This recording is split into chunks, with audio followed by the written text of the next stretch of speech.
নমস্কার, আমি শ্রীমতী অপর্ণা সেনগুপ্ত।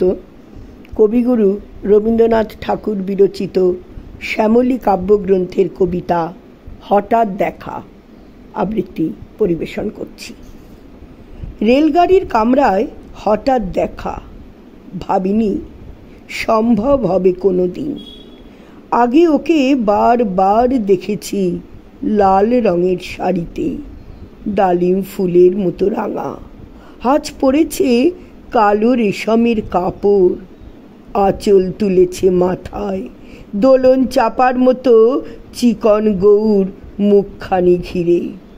মনে হলো কালো রঙে একটা গভীর দূরত্ব ঘনিয়ে নিয়েছে নিজের চারদিকে, যে দূরত্ব সর্ষে ক্ষেতের শেষ সীমানায় শালবনের নীলাঞ্জনে। থমকে গেল আমার মনটা। চেনা লোককে দেখলেম অচেনার গাম্ভীর্যে।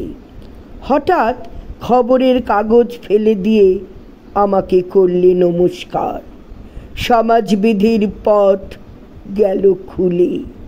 আলাপ করলেম শুরু, কেমন আছো, কেমন চলছে সংসার ইত্যাদি। সে রইল জানলার বাইরের দিকে চেয়ে, যেন কাছের দিনের ছোঁয়াচ পার হওয়া চাহনিতে। দিলে অত্যন্ত ছোট দুটো একটা জবাব, কোনোটা বা দিলেই না। বুঝিয়ে দিলে হাতের অস্থিরতায়, কেন এসব কথা। এর চেয়ে অনেক ভালো চুপ করে থাকা। আমি ছিলাম অন্য বেঞ্চিতে ওর সাথীদের সঙ্গে। একসময় আঙুল নেড়ে জানালে কাছে আসতে। মনে হলো কম সাহস নয়। বসলুম ওর এক বেঞ্চিতে। গাড়ির আওয়াজের আড়ালে বললে মৃদু স্বরে, কিছু মনে করো না।